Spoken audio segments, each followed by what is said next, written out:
एक समय की बात है।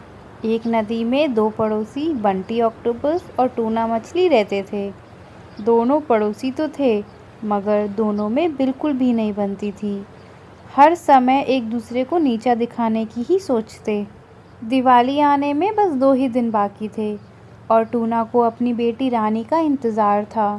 वो दूसरी नदी में अपनी पढ़ाई पूरी कर रही थी, डॉक्टर बन चुकी थी और घर ही आने वाली थी। घर के सभी लोग रानी का बेसब्री से इंतज़ार कर रहे थे और रानी अपनी नई गाड़ी से जैसे ही अपने घर की गली में पहुंची, तो बंटी ऑक्टोपस के बेटे की स्कूटी आगे खड़ी थी।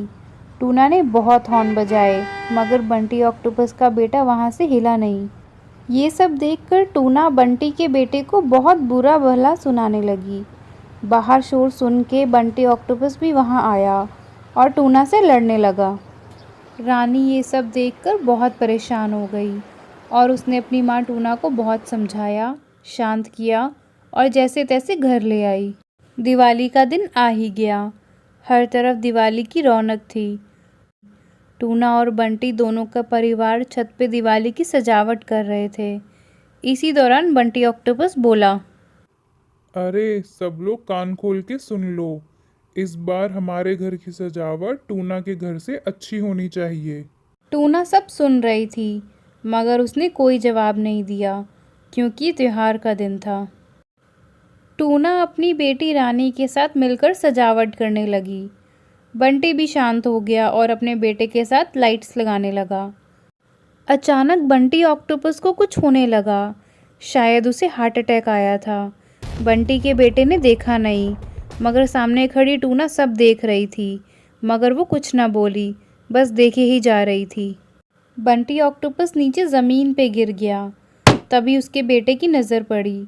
घर के सभी लोग इकट्ठे हो गए। सब परेशान थे कि अचानक बंटी को हो क्या गया। टूना को ज़रा भी फर्क नहीं पड़ा। आखिर दुश्मनी जो थी, मानो इंसानियत बची नहीं उसमें। मगर टूना की बेटी रानी से ये सब देखा नहीं गया। डॉक्टर होने के नाते ये उसका फ़र्ज़ बनता था कि वो अपनी ड्यूटी करे। रानी बिना समय गवाए बंटी के घर भागती है। टूना उसका हाथ पकड़ लेती है और कहती है, कोई ज़रूरत नहीं है जाने की, ये उनका अपना पर्सनल मैटर है। बहुत गर्व है ना माँ आपको मेरे डॉक्टर होने पे, तो मुझे अपना फ़र्ज़ निभाने दीजिए। रानी हाथ छुड़ा के चली जाती है और जाकर ऑक्टोपस का इलाज करने लगती है।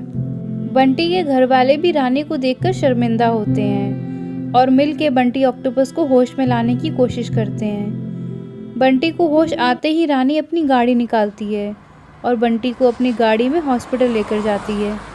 मगर दिवाली का दिन था और गली में बहुत ही भीड़ थी। निकलने का रास्ता नहीं था। तभी अचानक टूना को एहसास होता है और वो गली से लोगों की भीड़ हटाने लगती है। ये देखकर रानी को अपनी माँ पे बहुत गर्व होता है। जब बंटी हॉस्पिटल से ठीक होकर वापस आता है, टूना से माफ़ी मांगता है और टूना भी बहुत शर्मिंदा होती है। दोनों परिवार मिल के दिवाली मनाते हैं। दिवाली खुशियों का त्योहार है, ना कि दुश्मनी का। आइए हम सब भी मिलकर दिवाली मनाते हैं। हैप्पी दिवाली। एक नदी में बंटी नाम का एक ऑक्टोपस रहता था। वह खाने पीने का शौकीन था। दिन भर में वह बहुत सारी चीज़ें खाया करता। जो कुछ भी वह खाता, उसका छिलका या पेपर या पॉलीथिन सबको सड़क में यूं ही फेंक देता। वह इस बात का ध्यान नहीं रखता था कि उसके ऐसा करने से आसपास का इलाका गंदा होता है और छिलकों से कोई भी फिसल कर गिर सकता है। एक दिन बंटी ऑक्टोपस को ऐसा करते देख सोनू केकड़ा उसे रास्ते में रोकता है और उससे कहता है, बंटी ऑक्टोपस, तुम इस केले के छिलके को ऐसे क्यों फेंक रहे हो? सड़क पर इससे कोई फिसल कर गिर जाएगा और इससे हमारे आसपास की जगह भी तो गंदी होती है। हमें कूड़ा कचरा डस्टबिन में ही डालना चाहिए। क्या तुम्हें स्कूल में ये सब नहीं सिखाया गया था?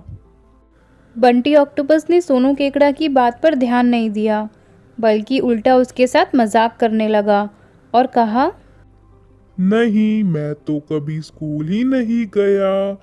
हा हा हा हा हा। बंटी ऑक्टोपस हंसकर वहां से चला गया। लेकिन जब वो शाम को अपने घर की ओर वापस लौट रहा था, तब सोनू केकड़ा अपने दोस्तों के साथ एक चाय की दुकान में बैठा था। सोनू केकड़ा को देखकर बंटी ऑक्टोपस मुस्कुरा रहा था कि तभी अचानक उसका पैर उस केले के छिलके पे पड़ा जिसे उसने सुबह फेंका था। केले के छिलके पर पैर पड़ते ही वह फिसलकर ज़ोर से गिर गया। उसको देख सोनू और उसके दोस्त उस पर ज़ोर ज़ोर से हंसने लगे। फिर सोनू केकड़ा बंटी ऑक्टोपस के पास आकर उससे कहने लगा, क्यों बंटी ऑक्टोपस, मैंने कहा था ना कि कूड़ा कचरा यहाँ वहाँ नहीं फेंकना चाहिए। अब आया मज़ा। तो बच्चों, इस कहानी से हमें क्या सीखने को मिला? हमें हमेशा अपने आसपास का वातावरण साफ सुथरा रखना चाहिए और स्वच्छता को अपनी ज़िंदगी में इस तरह बसा लेना चाहिए कि वह आपकी आदत बन जाए। यदि कोई इंसान साफ नहीं होता तो वो हेल्दी नहीं होता।